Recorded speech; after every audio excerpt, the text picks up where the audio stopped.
Welcome to another episode of Feed the Trolls. I have a bit of a budget setup today. I'm coming to you from Copenhagen in a hotel room, so you're going to hear the mouth breathing. We've got the strange webcam, but Thorin and Allan Hender are sorted. They look good, so we'll be fine. I'll just ask the questions and try and not breathe. It's as simple as that. And we're going to be talking about... By the way, I thought you were like taking a page out of my book there, like roasting the guest. I thought you were like, we're on a bit of a budget setup, so we couldn't get pimp or whatever. Allan's here, though. You remember him? He used to do the events back in the... I thought you were doing that angle. Holy moly, okay. But I worked with Allan recently at Challenger, and I threw him under. I did throw him under the bus so much. So I thought I'd be a bit nicer here. Sure.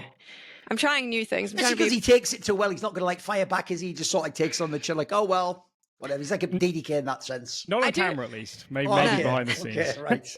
He did. I'll never forget my favorite moment was sitting behind camera in the green room. I think we were like in day 2, and he turned to me. Those Challenger hours are long. You work like 12, 13 hours. I think we were halfway through the day, and he looked at me and he said, "Do you ever shut the fuck up?" Yeah. Okay. And I was like, right. Someone had to say it, Simon. It was getting out of control. Okay. I don't know. It's the only way I stay awake. It's a hell of an intervention, though, isn't it? I know. It was a good time. And also, every time I did try to roast you, Allan, on camera, you're so good at just smiling, pretending like you didn't hear it, and carrying on. Good Whilst job. dying inside, no doubt. While dying inside.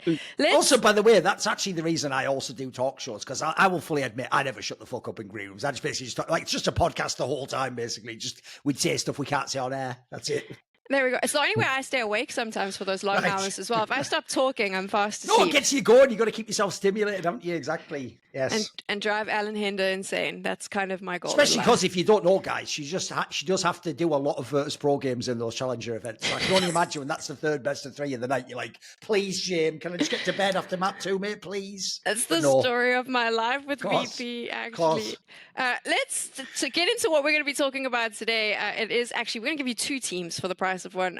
We want to talk about FaZe and Vitality. By the time that you watch this, you probably would have seen them play at Blast full groups. They would have at least played 1 game apiece. But I wanted to talk about them a little bit because they are 2 of the biggest teams. They're 2 teams that throughout the year we watch, and they're 2 teams that maybe haven't quite delivered. Though, saying that, Thorin, when I started prepping for this episode, Vitality, for me, when you start looking at their results, they've actually done, like, if this was another team, they would be celebrating, and how well that they've done in the top 3. But for them, every single time an event finishes, at least one of them tweets about, specifically more than likely Apex, about how disappointing their results have been. So do you think that maybe we're a little bit tough on them because they won that major in Paris, and now we kind of expect them to win every damn tournament, also because they have ZywOo? Yeah, the problem is, like you said at the end there, if you ever have ZywOo, Monacy, if you have players of this stature, then people do expect you to win the event because those players can be the MVP of seemingly any event they're in. So unfortunately, I do think they're judged by a different standard. Like, this reminds me of when we had that earlier discussion about the Huxley G2 lineup. It's like, look, if you're Huxley, these are great results. Like, what a great, you're always in the playoffs, you're making the odd semis, you're at least a quarterfinalist. Maybe you'll make a final eventually. But the problem is if you're Monacy in your G2, maybe that's not as cool. So I do think if you're Vitality, they've had ZywOo the whole time. They've had many different lineups around him. They have, with every other lineup, had like decent periods of success. I think the other problem they have as well is, in my opinion, fans do go sometimes too all or nothing with trophies. Like, it's not like if it's only about winning a trophy. Like, seconds and top 4s are still meaningful. But the problem is, if you're trying to be the best team, it can't only be seconds and top 4. So I think their problem, quite frankly, is when they made this new lineup, they won those 2 blasts right out the gate, basically. And then this year, they've won absolutely nothing. So I actually think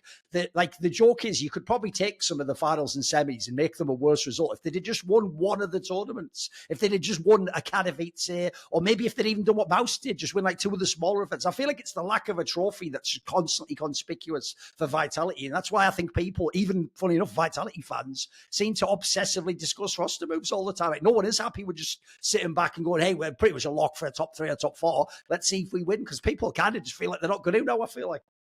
Alan, do you think that they need to make a roster change? Is Vitality not good enough as it is? I mean, obviously, it's a relative to what your expectations for this team is. I think Duncan's on the money that they just started so strong that you immediately looked at the team, you're like, oh wow, with Mezzi, they're so skilled, they're going to win every tournament now. When they won, what was it, the 2 blast events at the end of last year. I also think when they made the Dupree move after the major, after my brain is going, Paris major last year, That's such a big statement that we're here to win tournaments. Top placing aren't enough. If we're going to make a move after winning that, that's a huge indictment of what the organization expects from this team, and I'm sure they expect to be winning events. So I think for a lot of reasons they should have their sights set on trophies and consistent top placings. They've been very close in a lot of tournaments towards the end of last season, but it's also the fashion they lost some of those finals. The Dallas one to G2, they should have won that. Yep. They should have won the first map and won that series. They had a couple other events where they knock out FaZe and they look like they're going to win it. And I think that for a lot of their fan base and probably people in the org too, and maybe even the players, it's disappointing that they've beaten a lot of the heavy hitters en route to a trophy and then dropped the ball against a team that probably doesn't have the same caliber of players, the same quality of leadership and coaching and depth of lineup. So I think that's potentially the hole with Vitality, is that they've looked in position to win more tournaments than they have, and they have the pieces to do so. Whether they should make a roster move, that's a much trickier question, I think, because they have shown so many times with this lineup that they can beat the best teams in the world. They've just lost some critical moments, at least in this year. At the end of last year, they won them, but not this year. They haven't got these events over the line.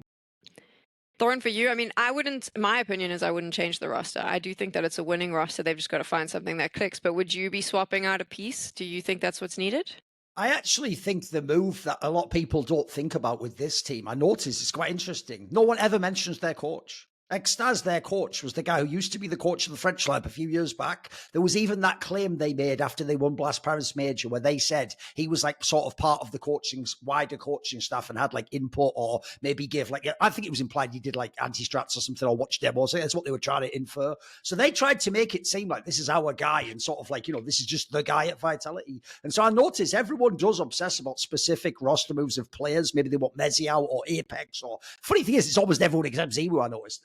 People can come up with a million angles, but no one ever brings up the coaching angle. Like, I think that's actually an area I would immediately look at if I'm this org, because again, if we think about some of the things we just talked about here, I actually think, by the way, if you look at the results, except they haven't got trophies, they have one of the absolute best resumes this year. I even think, if you think about it, one of the most cruel things, like Alan was talking about, is if you look at the different events, with the exception of Mouse, who, funnily enough, they probably would love to play in a big LAN final, because that's probably where you can beat Mouse. They've beaten everyone else. They've beaten FaZe, just not to win the events this year. They beat Spirit right before they lost to them in the next event in the final. So essentially, they can beat G2 lineups. Like, there's actually, basically, as far as we tell, no one they can't beat. It's just they haven't been able to do it in a final and win the tournament. So it's like that classic scenario that you often get with teams that come second and are like the chokers, which is you lose to this team in final A, but then in the next event, you beat them in the semis. So you're like, right, finally, I'm going to actually win this one. And then you lose to someone else in the final. And eventually, the question just becomes, is it just us? Because we just keep losing in this scenario. I also think if you look at the roster, one of the things that makes it really difficult to change players is, if you even look stats wise, and we all know the nephews worship stats, or even if you just look at, like, if you asked a HLTV right now to do like a half-year ranking of their top 20, spoiler, guys, they're going to have 3 players in the top 10. Like, you almost can't get a more star-studded lineup than this lineup. I mean, everyone knows, like, until you're in a final, ZywOo, Spinks, or Flames can just have, like, the best performance in any given series on LAN against any opponent. So I think when you look at it, I would actually potentially look at coach first, because what I would say is this. I would say the 2 people I actually think are on the chopping block, and like what I just referenced, like, you can win, you can beat anyone, you can have the best players. It would be Apex and XTAZ. XTAZ the coach and Apex the in-game leader, because I would just say, look at what you've been given, though. Like, with these tools, why are you not able, essentially, to outperform teams that are worse? Like, put it this way, as much as I've ragged on Na'Vi, hey, Na'Vi have now got 2 trophies, one's a major, and they had another final. Like, their lineup, by the way, pales in comparison to Vitality's. Like, if we did an open draft now, me and Alan, and the draft, the concept is we're making brand new teams from scratch, and we're drafting all the top players, and the idea is what teams you want going forwards. The joke would be, like we both would have picked 2 or 3 Vitality players before we ever got to anyone on Na'Vi. Like, maybe the joke then it'd be like CV. It wouldn't even be like Wonderful or any of those players. So you have to actually also ask the question of their peers. Like, how are their peers all winning events pretty much, but they're not? So I think you also have to look at what's the vision here? What's the plan? Like, are these pieces being used effectively? Alan, you're in agreement there with Thorin? Coach first? Potentially. I mean, the tricky part of coaches, of course, always is that we never really know what they do. Of course. maybe teams should get better at doing interviews and content because it is really hard to tell what and they that bring, coach in bring particular to does side. nothing in English, I noticed. He just has I was no gonna say, English presence. His English was really bad back in the day. Hopefully it's a bit better now. Certainly in interviews, Vitality side communication is their biggest problem. When you lose Dupree and specifically Magisk, you lose a lot of that. And from what I could guess, was knowing some of these players, I wouldn't have thought Flames, Spinks, and ZywOo, at least in terms of communicating at a high level, were necessarily the best in the world at that. Not to say they're bad. I could believe some of them are a bit silent, mate. We're splitting hairs here with elite level teams. And something that's quite obvious in some of their interviews is that they're a bit frustrated with Mezzy. And sure. I know exactly why they're frustrated with Mezzy, because for those that don't know, I coached him for a short period. I know him quite well. Mezzy's game knowledge is incredible. I would be very stunned if in the long run he doesn't become an in-game leader in the later end of his career. But he's quite a reserved person. And this is a team that lacks for strong vocal people beyond Apex. It was inferred they want him to be the secondary caller, right? Yes. I think he probably does a bit and takes some initiative, but they want him to be a stalwart for this team and to stand up in big moments and, lay it on the table and say, this is what we're going to do when Apex is faltering. And I don't think he's quite there yet, or at least from what they've said openly, he's still growing into doing that. And I also think that might be why Apex on the CT side plays a lot of really critical positions. He plays Yard on Nuke, he plays Connector on Mirage. These are positions reserved for the best players in the world. Yeah, the absolute best players in the world. And if I had to guess, the reason he plays them on Vitality is because he's the best communicator. And maybe someone like Spinks, who's the other rotator, Flames as well, they are not suited to playing these positions because they're not good enough at reading the game and communicating it over. So if I had to look at this team, I'd say that is probably the biggest weak point, is that Mezzy could be this player, but he's not at the moment. And then Apex maybe is to fill in that gap on the CT side and then put to someone who isn't as mechanically talented as other players in his spots and obviously can't commit the same time as some of the other players in these positions because he's calling the whole game. He's a bit inferior on a mechanical level. So that for me is the crux with Vitality, is that I think they've lost a bit communication-wise by losing the Danes, and that might actually drop their floor as it was and make them lose to some teams they shouldn't, that they wouldn't have with the previous lineups. From like a coaching point of view, though, this is a sort of two-pronged question. I mean, how easy is that fix? And also, what sort of time frame are you looking at if you're a Vitality fan going, okay, well, let's work on that? A $1 million question, isn't it? I don't know, Sam. I don't know how you grow a player into being that sort of person. I mean, it probably helps if, as Duncan said, XTQZZZ doesn't have to be the coach of this team. I guess if you had somebody that had been through that process themselves, someone who had grown into being an in-game leader, someone like Neo and Taz obviously have stepped up in different teams. That might be an angle they bring, is that they've done that before. They've had to stand up and be the big people in teams and lay it on the line in huge stadium games before. So maybe they lack for somebody like that. I'm not sure. I'm pretty sure they talked about having, it was either like a sports psychologist or someone outside of the team to help them in this regard, to help players grow. So maybe there's an angle there. I'm not sure. It's also on Apex as well. He's spiritually and figuratively the leader of this team, so he's also got to build those players. So it's probably a combination, Sam. But it also involves the management of the org and who they draft in terms of support stuff to help players grow like that. Thorin, if we go off on a tangent here, though, like this coaching conversation is one that I actually wish we should probably do an episode where we just dive right into this. Sure. Though it's like, as Alan mentioned, we don't really know what coaches do half the time. We don't know what the yardstick is to measure a good coach or not. Now you have arguably one of the best teams in the world, top players, like.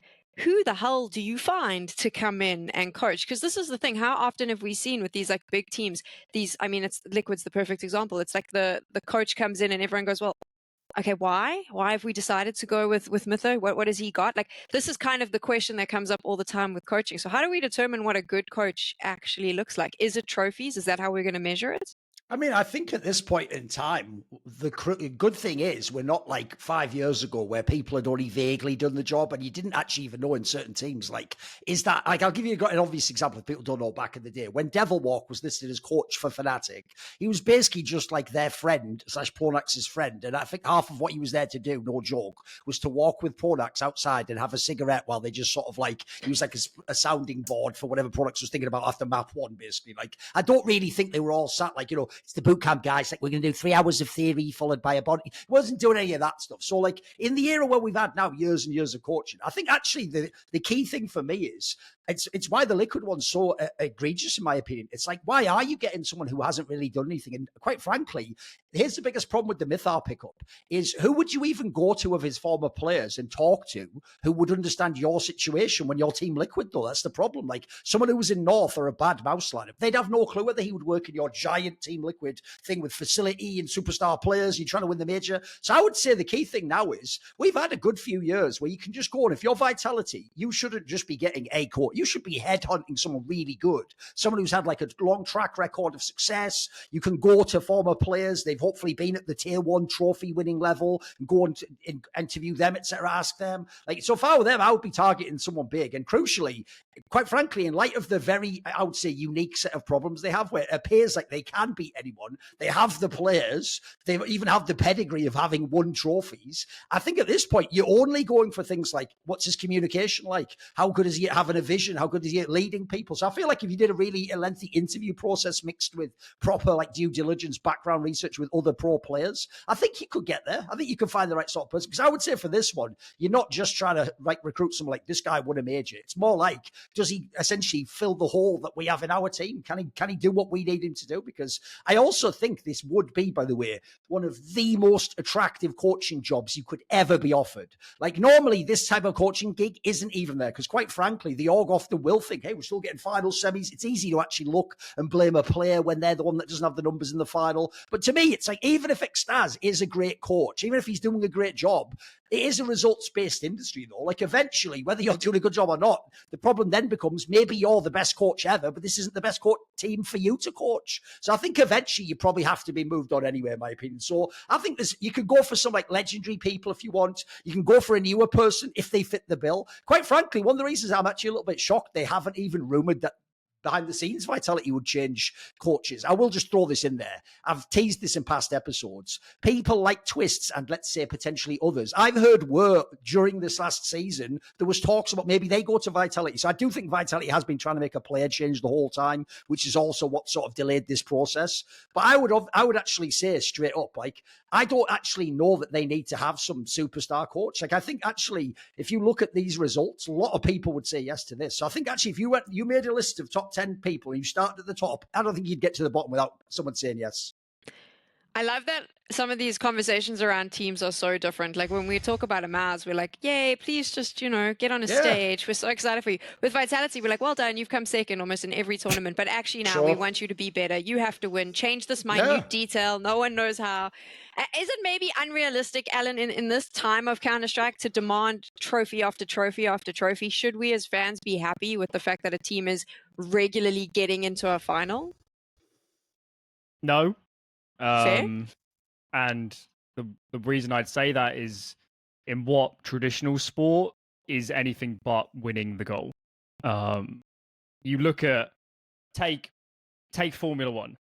Mercedes win for a long time, and now it's Red Bull, and then Mercedes are distraught. Like they can't believe it. They can't, and they're looking at themselves and they are changing everything. Everything is up for the question. Drivers are changing. They're overhauling their entire processes. They're starting something from scratch, and I think at least we're talking elite level teams here. The FaZes, the Vitalities of the world, maybe even Astralis. I know they're not great at the moment, but they're in this boat as well. Is only winning is the goal. Not to say it's unacceptable to lose, but you have to be building towards winning at all times. And if ever you're in a different trajectory, you're going to consider a change. So you can call it unfair. You can say their results are good at the moment, but I would be willing to bet a lot of money that there are people in that organization, probably the people that sign ZywOo's check, that expect to win tournaments. You brought up his name, so let's chat about him because this is obviously the go-to for every Vitality fan. How have you felt about ZywOo's performance the last few months? He's still one of, if not the best player in the world. There's no doubt about it. He's always demanded quite a lot of resources, but he justifies it. I would find it very hard to pin any failings, and as we're saying here, these aren't massive failings for the team on ZywOo. I think I don't think you could look at really any of their big losses and say ZywOo's played a tremendous role in losing this. Even in the games he hasn't played his absolute best, there's got to be some cavalry. So, yeah, I think he's a phenomenal player. And I mean, look at it a different way. Without ZywOo, what is Vitality? They're probably not in this conversation, are they? No, exactly. 100% fair point. So, I mean, to wrap up the Vitality conversation, because we were talking about two teams today. I mean, I think that the consensus here is, Thorin, we don't really think that they need to change the lineup. They just have to tweak these very small things. And we don't really know how they do that. So we're throwing this opinion out and then going, good luck, have fun. It's on you now. No, I do agree. I also think that's why it's such a tricky set of circumstances. Because the other thing about each player change you speculate, would I make, is it's hard to know how much that player is impinged or inhibited by another player in the team or the setup.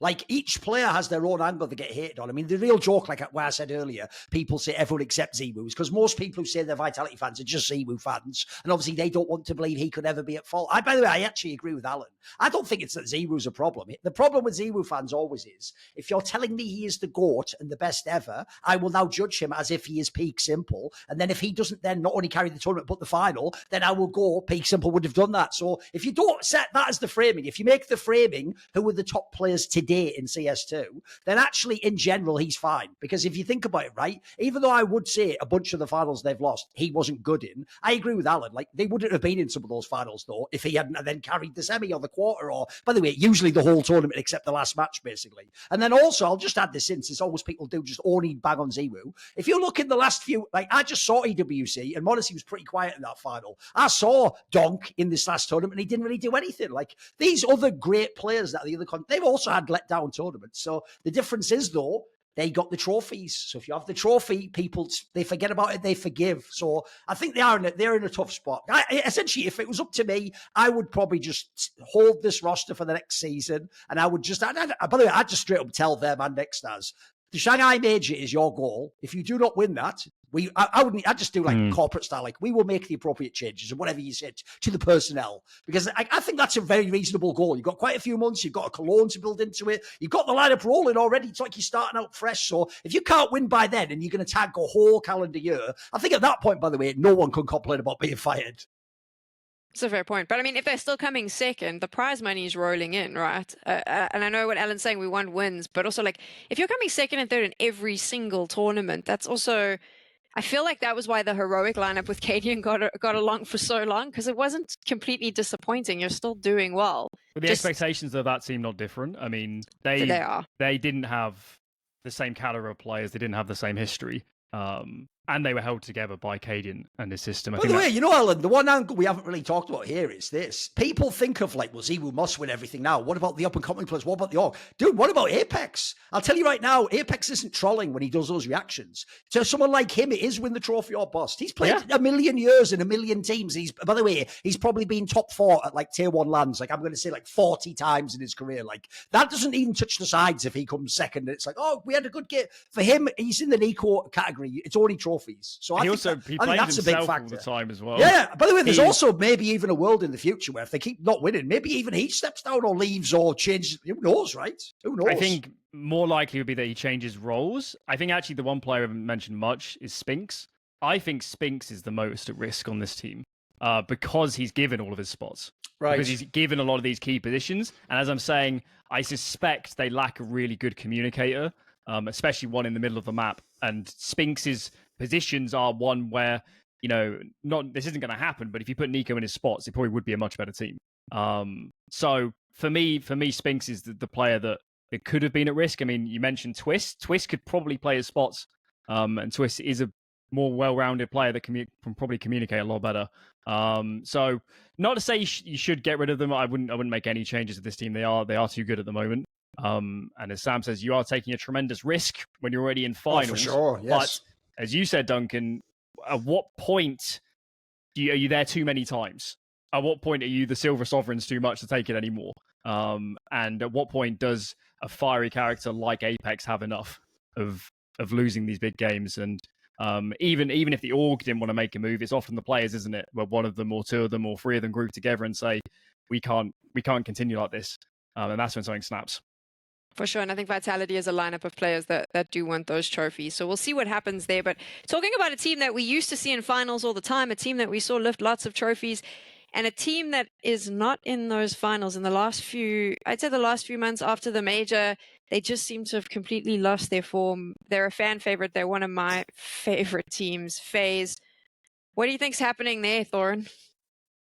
This is, by the way, FaZe is a very good example of why what we just talked about with Vitality, it's not always the case that you can just sort of stick and choose not to hit or fold in this sense, because they would have said the same thing, right? If I'd have said to you, hey, they've only won one tournament, it wasn't the major, it wasn't kind of 8 and they've had all these seconds, everyone else would tell me, bro, they're in the final every time. How can you touch that team? Same concept, by the way. Everyone except Vitality, they can, and by the way, after the major, they can even beat Vitality. They can beat everyone. They're right there. But I'll tell you what, you have a look. They only got that one trophy in this period this year. And now they didn't touch anything and it's just gone down. The level's just gone down one step, and you see now they're actually in a rot, but it's a rot where you just make the playoffs and lose immediately. And even worse, some of these matches, they're not even always like great matches anymore, that's the biggest worrying thing to me. It's not that you lost. Like, I actually think some of the finals run is a little bit lucky. Like, if you ever go look, spoiler, since they couldn't beat Vitality at one point, they had to draw them in the final, otherwise they lost in the semi-final, the quarterfinals, as people like Mouse did back then if you go. But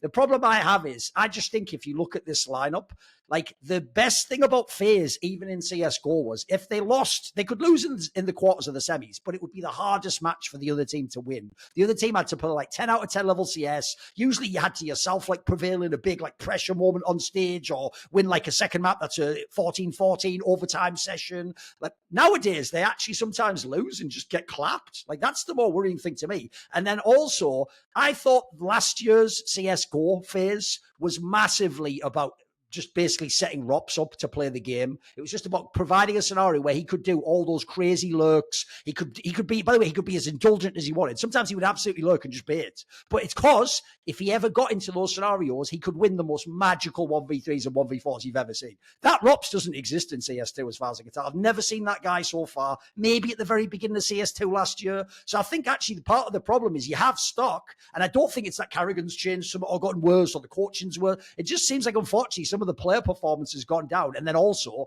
I think if you look at CS2's gone on, hasn't the competition got more and more and more competitive? Like, now we're looking at a world where there's like 5 teams can win tournaments. When they were making the finals, there was 3. It was more like 2 or 3. So I think actually right now, funnily enough, FaZe, even though no one ever discusses them doing a roster move, they might be in a more advanced version of where Vitality are. I think actually if you're FaZe, this probably is when you start to think, is there someone we could make a change with, or is there someone that would be the fix tomorrow? Alan, how do you feel? I mean, you've obviously heard Thorin's opinion here on the FaZe drop-off. What do you think? Did you agree with him? Do you think that there's other reasons why we've seen that happen? I think there's a multitude of reasons, and I don't think they know themselves. The easiest one to point out is Rops. Absolutely. He's probably in the worst form he's been in for years right now. Probably ever. Almost certainly the worst since COVID backed off. At least I can remember. Probably the worst he's played on FaZe. At the moment, that probably won't continue. He's got such tenure that I don't expect him to stay in this rut. So if you want to paint a hypothetical where Rops is in better form, maybe they make some more finals. Do they start winning tournaments? Probably not. At least without fixing other things. So got to look elsewhere. From interviews, they had a lot of talk about kind of, it wasn't really burnout. It was more, how to describe it. It's like they kind of just get in a position where they're going through the motions from playing so many big events and traveling. It's not necessarily doing them back to back, is that it's just becoming monotonous. And I imagine for them, the major final loss was a huge psychological burden to come off that as well. So yeah, there was really bonkers, what was it? I think it was at Dallas, where karrigan did an interview after they lost, I think it was the G2, and they lost pretty badly. at least on the later maps. And karrigan said something insane. He said something like, "We've had our first long-form discussion as a team for years," or something. He said something like, "There's the first time we've spoken for a few hours about stuff inside the team." And I'd read that, and I was like, that sounds a bit bizarre for any team that's in the top of any sport. You'd have thought they program discussions like that into their schedule. It should be what a sports psychologist brings, is having those discussions. So I think for them, they've got to go back to the drawing board and maybe work from scratch. How do they want to approach the game? How do they utilize certain players? How do they communicate? How do they set up practice? Because it just sounds like they're not all on the same page. Maybe communication is suffering as well. Maybe again, there's a coaching discussion to be had here with this team as well. But something isn't right, Sam, in their camp, and it's quite obvious, I think, from the interviews, the way they talk about themselves at the moment. I think the best part of all of that is, for some absurd reason, my headset decided to connect to my phone while you were chatting and someone was trying to phone me. So I heard nothing you said until the end, which is great. Absolutely great. I love You didn't miss that much. Yeah, it's a lot of blather, hot air and that, but whatever. I think my favorite part was because we're obviously recording and I hate editing. So I was like, I hope I can fix this before he finishes talking. And we did. Okay. Fantastic job. Duncan, I didn't hear any of it. What is the TLDR? I mean, the gist basically was like that apparently, essentially, it's implied FaZe actually wasn't a very reflective team. And what he's saying basically makes sense. If you think about it, right, the majority of them are super veterans. And even the person who came in frozen, he's a known quantity. And karrigan already worked with them in the past in Mouse. So I think the implication to me, and this is how I have always seen FaZe Clan, is if you want an analogy in sports, FaZe Clan is just Real Madrid. You're supposed to just be one of the best teams in the world and win. If you can't win, don't worry. We won't need to sit down with the sports psychologist or give you 7 months. You'll just be out the door and we'll bring in the next guy who can win from the HLTV top 20, and we can repeat this formula as many times as necessary until we win the Champions League, aka the major / prestige event. Like, that's kind of the vibe of how I've always seen it. In fact, if you look at FaZe Clan, they don't recruit rookies. They don't recruit unfinished products. They don't recruit people who have to be developed or learn CS. Like, actually, the difference is Vitality, if we contrast them, have done that. If you look at people like Flames and especially Mezzy, some of these people had like very little experience. In fact, some of them had never won on that level before they came. When you go to FaZe, you've usually actually basically beaten or played against FaZe in massive matches before they sign you. So I think actually that's carried its own problem, which is it does look like ever since the Twist sign up in CSGO, transition to the Frozen lineup now, and even Neo coming in, it looks like they never really did ever have to like regroup and start over again. It looked like they were always able to take whatever formula they had before, tweak it a little bit, insert this guy, move 1 or 2 spots around, change up what map you pick, and then suddenly you're back at the top again and you could do it all again. I actually think it's one of the things in history that people underrate about in-game leaders. The thing with a superstar player is you can always see his impact in the game. So if he's really good, yeah, he could stay the superstar forever. I think with in-game leaders, that some of them are so great, especially ones like karrigan that can mid-round really well. That can actually be a crutch. That can cover a lot of problems. Like if you remember at the end of CSGO, Alan, their team got mad sketchy. Like their tactics were way worse. This is before they had Neo, remember? When they just had Robban at the end, and I've heard he was going through some like things in his own life, so maybe he wasn't as locked in himself. Their tactics got so it almost was like karrigan had to make like some godlike 28th round call. It was never going to be like a great game plan. They were going to win, 16-5. That was never going to happen for them. So I do get the sense that basically they probably do have to realize it can't be business as usual, because business as usual now is like a first round playoff elimination. We could accept that when you were second and third because it was like the Vitality convo. It's like we're only looking for one tweak. Actually, it feels like now it's not even that the tweak has to be huge, but I feel like the tweak is 2 or 3 tweaks. It's something like, change a position up. There might even be a kick on this one. I don't know, actually. I feel like people have given a lot of these names a lot of rope, as it were, and there's not that many are delivering right now. Do not worry if you watch enough of his videos and vlogs and his social media and you listen to his interviews. karrigan takes a lot of this, I think, on his own shoulders and kind of takes the blame for a lot of it. Do we not worry that at some point this keeps going on and he looks at the situation and goes, okay, well, it's me, I'm out? Because I feel like we would have... Okay. At some points, I understand that players retire, but for me, karrigan is still kind of the golden, I would say he's the golden mark of IGLs. I mean, does he fall on his own sword for one of a better I actually term? think he's got a worse situation than Apex, because the difference is he doesn't have a ZywOo, first of all. So already he has to know he hasn't got one player that can just get you out of trouble. And then also, I mentioned this on a past episode on certain shows, but I also heard one of the reasons why Twists might now be in-game leader in Team Liquid is it was implied if he hadn't have left FaZe, maybe the future path was they eventually sort of transitioned him to IGL, then karrigan became the coach. I assume this is before they got Neo in the door when they were coming into CS2. So it is actually, I think he has a more extreme version of Apex. I think for him, he only cares about trophies. It's why, as you saw, dude, he was actually crying when they lost Katowice.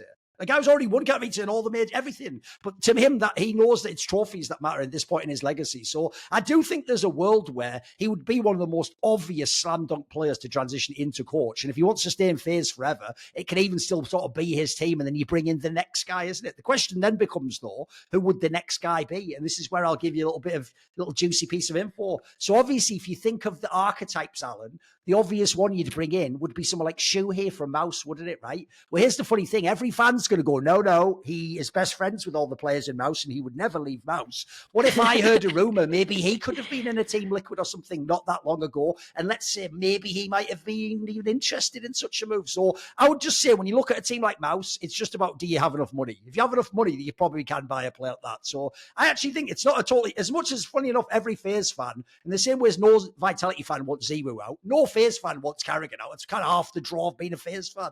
But I can't lie, if he gets to the point where he doesn't think he can win anymore, I do think eventually he's going to hit that big red button. I don't think he's a guy who's going to go and be, 5 years from now coming like 13th and like, I hope we can make it with some lucky losers. Now, if he can't be at the top, I actually do think he'll quit.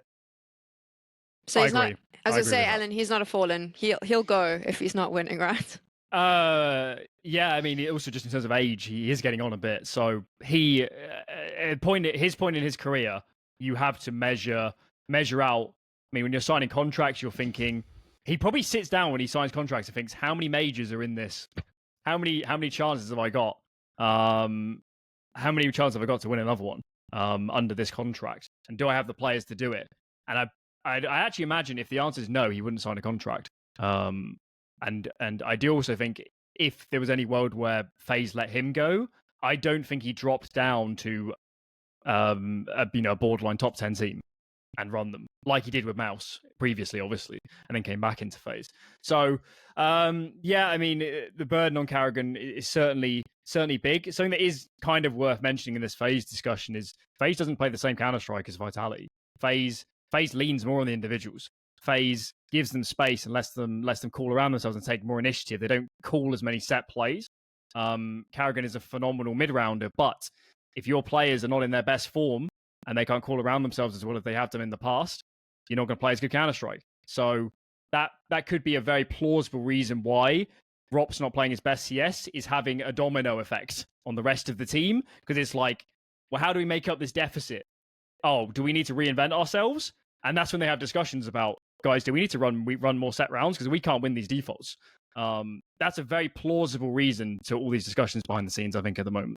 By the way, one angle no one ever brings up, because since FaZe was so good for the last 2 years, basically, you never had to consider this because they could win and they literally were winning, is I also think he's in a really, really tough spot. I'll contrast FaZe for a second with Na'Vi, because I also think Alexi B is showing like he's one of the absolute best in-game leaders. This is how he's winning with that squad, because like I said in the Vitality discussion, I don't think he has that many stars, right? Even though overall, I think the quality of players on FaZe are clearly better than the Na'Vi players. He also has he has in his own way, karrigan, a tougher problem than Alexi, which is, I actually think, one of the reasons why people keep critiquing Wonderful in Na'Vi is because if you look at how Blade and Alexi call, they're not going to let him just be the ultimate like freelancer and do whatever he wants. They clearly want him to play like a tactical style, so they know where the AWP is going to be, where he's looking, who's flashing him. You know, it's all like they've clearly got like protocols in place.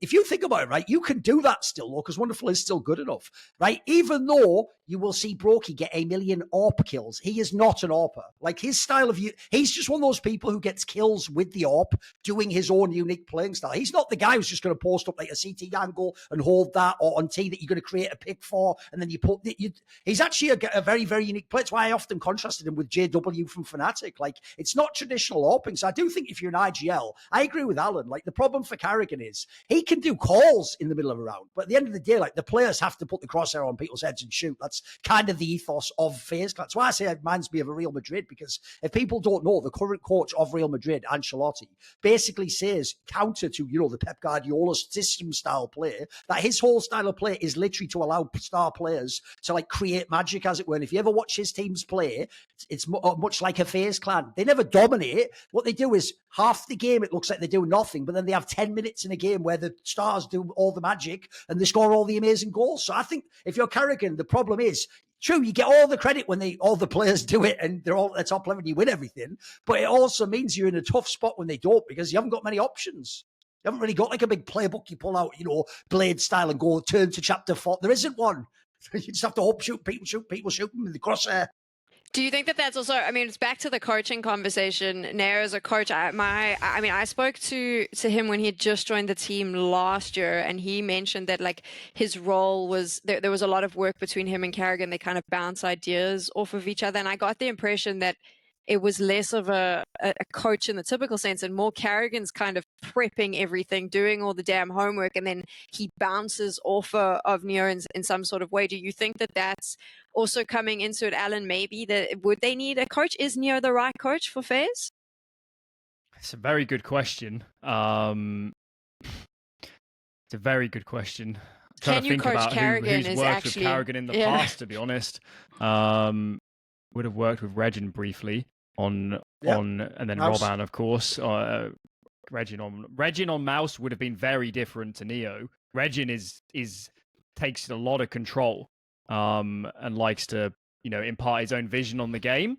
The tricky thing, Sam, is, as we're seeing with some coaching changes that don't work, is that everyone has to buy. If you're going to bring in someone that's going to disrupt the way a team is playing, everyone has to buy into that vision. Yes. And if you bring in somebody that wants to take the team in a direction that they're not comfortable, or even one player isn't comfortable with, that could be a huge problem.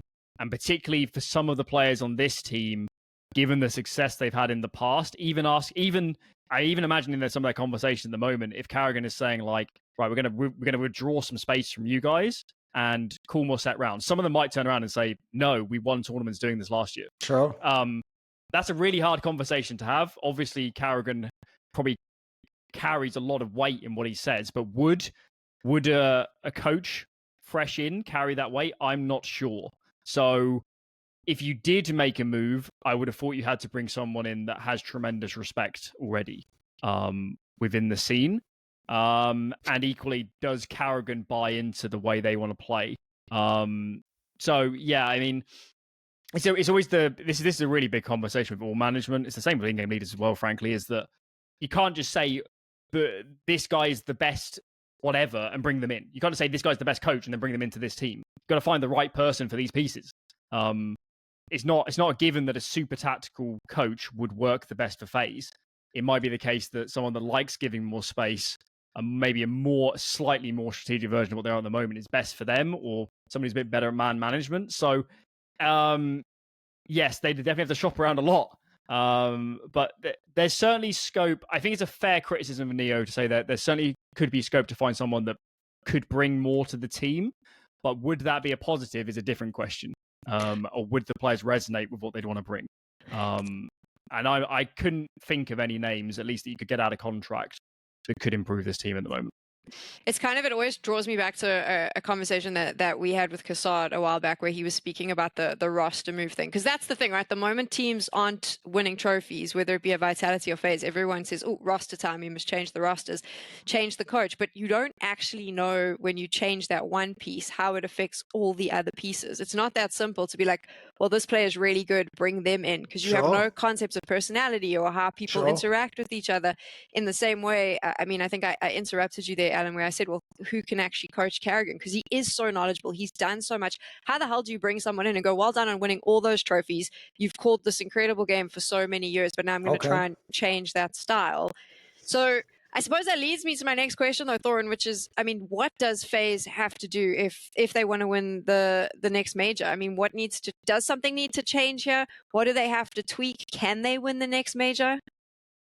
In theory, they can, but part of the problem for me is I actually think you just can't get past the Rops factor. Like, he has to just play much, much better because, crucially for me, he used to not only, like, listen, he was never putting up God-tier numbers, but he used to put up good numbers and he would win loads of clutches. And to do both of those, that will win you a lot of CS matches, just that alone. Or it'll do scenarios like that'll get you past the, like, tough second map, and then in the third map, other people come alive. I mean, one of the things, if you look at the history of FaZe Clan, they pretty much always have a good map pool as well. Like, they have so many aspects that raise the floor. It's why this team doesn't come ninth place in tournaments. Like, they're actually never bad. So it's a tough scenario because I do think anytime you're asking people to raise individual form, you're working with so many factors there. Like, I'll give people a little bit of hope. I have mentioned on some shows that actually after the major, I did reach out to Rops because someone I have communication with. And I basically said to him, like, what happened to you? Like, that's not the Rops I know, mate. You're way better than this. And he basically said the problem was he'd played so many hours of CSGO, and then in CS2, because they were in every final, he was still grinding. He said he was just burned out, basically. So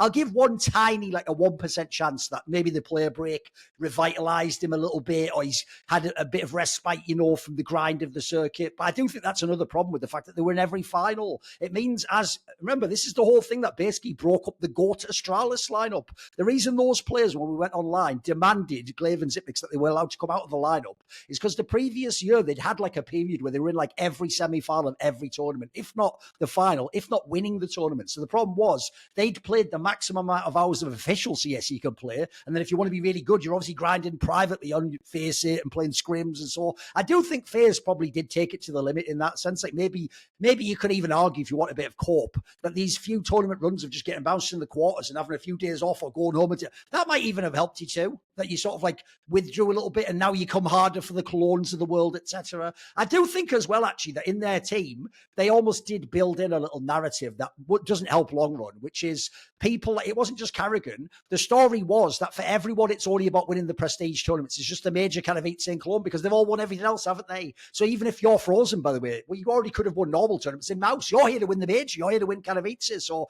I do think for a lot of them, they maybe used that as cope of like, well, who cares if we don't win this like medium-sized event like IEM Dallas? But the problem is at the moment you don't win any events. So I think actually that can play against you if you're not the team that can just, you know, we'll do it when it matters and win in the major, etc. So and in some ways, you know, the saddest part of all of this, I do actually think, even though you might think it's just one map, I actually really do believe if you went back in time and they woke up for map 3 of that final against Na'Vi and they just won on Inferno like people expected, I actually think everything would be different. I think it would totally change people's whole like perspective on the team, who we are. By the way, people at that point would have even said maybe that was the FaZe era at the beginning of CS2. Like you'd have had a major, a couple of events at the beginning, seconds constantly. Like that could change so much of the dynamic because I do think those things become self-fulfilling prophecies. In the same way as when a Mouse get on stage and then choke, eventually even they start to think, oh, is this a thing? If you get on stage but you always come through in the big moment, that becomes a thing too. That becomes the thing you believe in and you can always sort of like mentally use as a mechanism to get yourself out of trouble when it's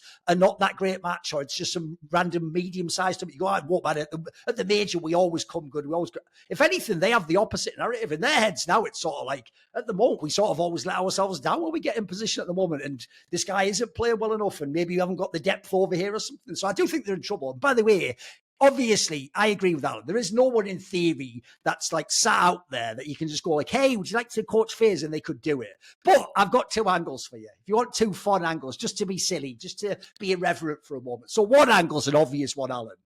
You just hear this like down the corridor, this thudding sound.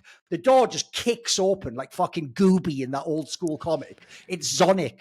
Zonic walks in, hey, karrigan, 4 of these motherfuckers. Oh, sorry, 5. 5 of it. One for every. You've got 1, Rick. I've got 5 of these. Also, I used to be your boss. In fact, I fired you. So you know what? Would you like me to complete your Jedi training, karrigan? Maybe he just comes in and then that's the. Obviously, sadly, though, that's not the case because he's off on fucking Saudi Island, didn't he, with his fucking, with his little castle of money. So there's that one. And then the other one, similarly, you notice these are all anime level narratives, not really like the CS announcers. The other one, similar, obviously Glaive walks in, doesn't he, Alan? And then karrigan goes, What do I need you more, mate? I'm better than you in CS2, mate. It's about the closest I can do to a Danish accent. It's not bad. And then Clave goes, yes, but you never quite had the tactics, did you, karrigan? And then they're like in StarCraft, where you get those two types of like Templar and they can merge into an Archon. They just combine the mid-rounding of karrigan with the tactical mind of Glaive, and then Danish CS just spreads across the world. Neither of those are real analysis, but I'm available for bar mitzvahs, children's parties. I can do this bit all day long, don't worry. I was like, look at that imagination. It's never going to happen. Exactly. But we enjoyed the journey. It was. Alan, it's good.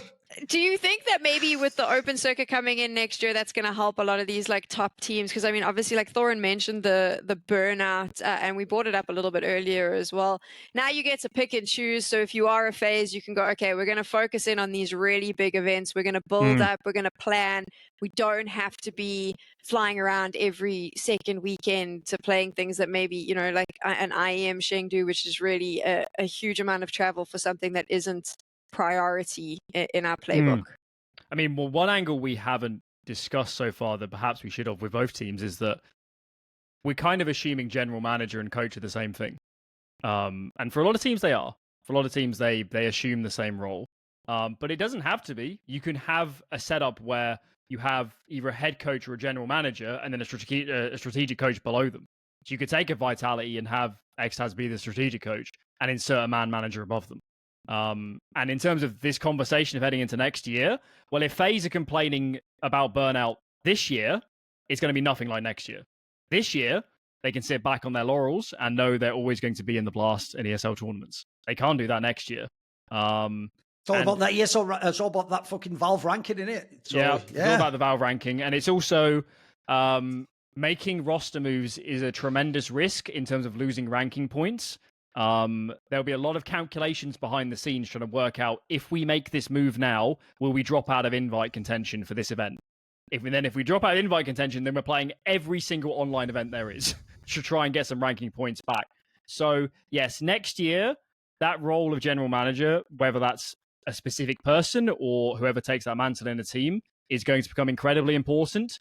And managing burnout, it's not just burnout, it's also, if you don't give yourselves time to practice, you're not going to get better at an elite level. Yes. You have to have a balance between playing events and practicing. More than one event every 2 or 3 weeks. You remember, that was the old complaint, wasn't it, Alan? People Yes. used to say the problem was you did like 3 lands in a row, but between you get like 1 day of scrims or something, you know. Yeah. You never get like the proper week to reset and go back over things. Yeah, I'm not sure it's quite as bad as it was these days. I think these days the events tend to be longer form, and you're playing 1 series a day, so you have a bit more scope to reflect on the last game, make some changes, come into this game, but you can't do an overhaul unless you have 2 weeks. And even then, you can't change that much. So probably even for a team like FaZe, when they were mid-season last season, and they come off the major, and I imagine that was a catalyst for them having a lot of these conversations, is do you actually have time to rework? Because you're playing another tournament in 2 weeks. And do you commit to starting from scratch, or do you work with what you've got, knowing that you're probably still going to make playoffs? That's a really difficult decision. So this is only going to be compounded next year, and teams are going to have to learn calendar management in a way they haven't had to in our partner leagues circuit in the last couple of years. I said this when I was on Snake and Banter recently. It was actually my ugly point, because if you go online, everyone on Reddit and HLTV and X, everyone is so excited about next year. So much Counter-Strike. It's going to be great. We're going to have all these opportunities for new teams, blah, blah, blah. If you look at that calendar, there is, if I'm not mistaken, there is like not a single time at the start of the year where there's even 3 days in between. I think it's Blast straight into ESL, straight to PGL, back to ESL. Then it's a Yala Compass. So maybe if you choose not to do that random one, and then straight after that, it's like I think it's another Blast, and then an ESL, and then it's nonstop until the first major. And I mean, we mentioned it on Snake and Banter. I don't think there's going to be a lot of teams that are going to be like, hold on, you want that massive paycheck? You play every day. Off you go. No time for practice, no time for anything really. So the burnout question will probably be who burns out first, and less about can you manage your time proficiently. As we sort of wrap up the show, though, when we're taking a look at FaZe, the drop-off that we've seen, Thorin, that we mentioned about them, they were sort of in the finals. Now they've dropped to like the between 5th and 8th. do you think if you took out your crystal ball, looking at the next few months, are we going to see a bigger drop-off from them? Or do you think that they'll be able to fix whatever's going on there or get Rops to play better? The problem I have with this one is I actually think FaZe, the core of this particular core of this FaZe clan, is, in my opinion, one of the best teams ever for just like managing to find a way a month and a half later to just go back to the top again. So I think it's actually one of the most inscrutable teams. Like it's always the moment you thought last year like, they're totally done. Then they just have like the best series of the year and suddenly they'd be in a semi again, or they'd actually like come out and win a pro league or something out of nowhere. So part of me thinks it's the ultimate team you can never truly count out. Like the caliber of the players is just too good. Like even if we're bagging on Rops, like I said, there's a world where Rops just spent 2 weeks in the Maldives or something. He comes back and he's a bit recharged, and he doesn't even have to be old Rops. If he was even just like 5% better, I think he could win a couple of these games. So I feel like the key thing is a bit like Vitality. It's right there. It's still totally possible to do it. My problem is this. I feel like with this current lineup, and like I say, I don't actually view them as having the same setup as a lot of the other teams. They're more of a rifle team. I think basically I would see them more like a dark horse team. Like they could win events, they could even win the major, but that'd be more like all the stars align. You get the right bracket. You get, what, like Rain has the one big map at the major in the quarters when you need it. But in terms of like the idea you're going to be the number one team, right now I would easily go for like that Spirit, that's Vitality, that's Mouse. All those teams are ahead of you. Like, yeah, maybe the G2s of the world are up and down. No one knows about Na'Vi, but I think that's why I said the difference between when they made all the finals and sometimes didn't win was they were the clear-cut second or third best team in all senses, on the rankings, in the actual server, spiritually. I think right now, actually, you'd have to say they're not really the most potent team. You'd have to bank on the Spirits and Vitalities to be the teams that will get more trophies. It's pretty exciting though, Alan, if you look at the rest of the season and moving into that major in December, the fact that it is so open right now. Like we're talking about Vitality and FaZe and saying that they've dropped form, but they're still fighting at the top. And now there's all those other teams as well. It really is like the most open Counter-Strike has been in a long time. Yeah. A lot of the last few majors have been pretty open. This one has more high caliber teams coming into it. One like Rio, for example, was really open. It's just that a lot of the big names are just terrible when they got there. So yes, it should be a very interesting tournament. I think a good parallel for this FaZe team actually probably is the old Polish VP team in probably 2015, 16, and early 17, is where they were never the best team in the world. They're probably ranked 5th or 6th during a lot of that period, and they could just sometimes win a tournament. And they were always the gatekeepers for the eventual champions in a lot of those big events in the majors. That's probably where they are at the moment, is their ceiling is there to win an event. And I agree with Duncan. They will not be the best team of this year. They will not be the best team of this season. But could they win a big event in isolation? Absolutely. They probably will win a big event in isolation. Yeah. But is it the right one? I mean, they need to peak at just the right time. They are a big game team. They absolutely play better on the bigger stages. There's no doubt about that in my mind. So I would expect them to play better at the major, but can they do it? I wouldn't bet on it. I think their chances are reasonably slim, actually. It's certainly a lot less than it was to win Copenhagen. I'm not so sure the more I think about it, the more I'm not sure they can actually do it. I think they have the ceiling to do it, but I think it's really unlikely.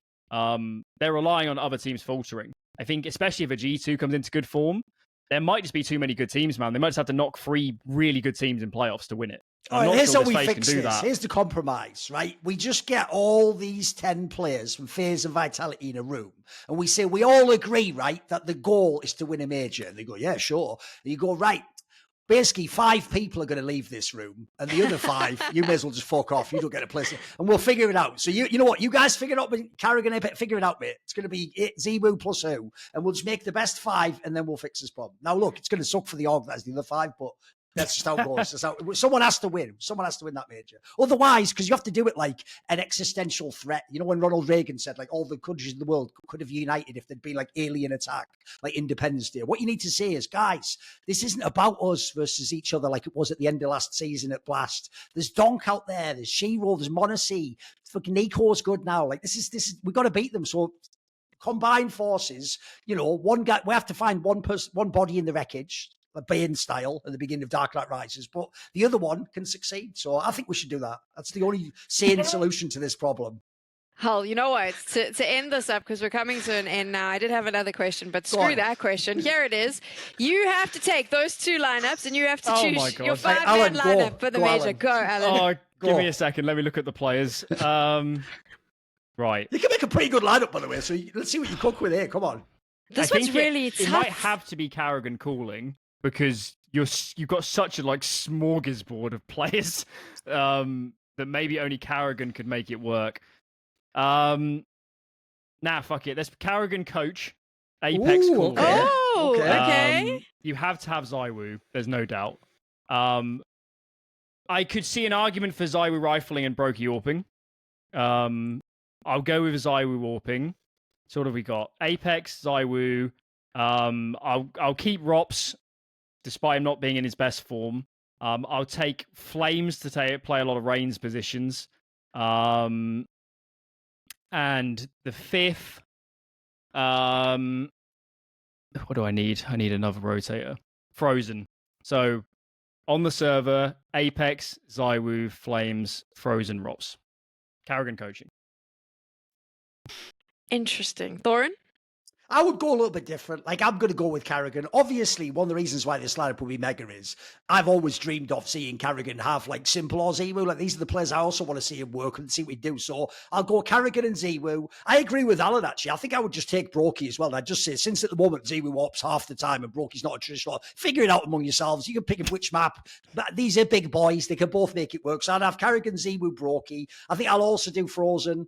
But what I'm going to do is I'm going to do Flames as my last one. I want Flames as the aggro guy. Essentially, I'm going to say, sorry, Rain. You just have to watch these tournaments now. Flames, it's his time now. I chose mine just based on players I love and the clash roles. I don't even care. It'll be karrigan and ZywOo, obviously. And then I would take Rain and Flames. Figure that one out, boys, and Frozen. That would be my lineup. Okay.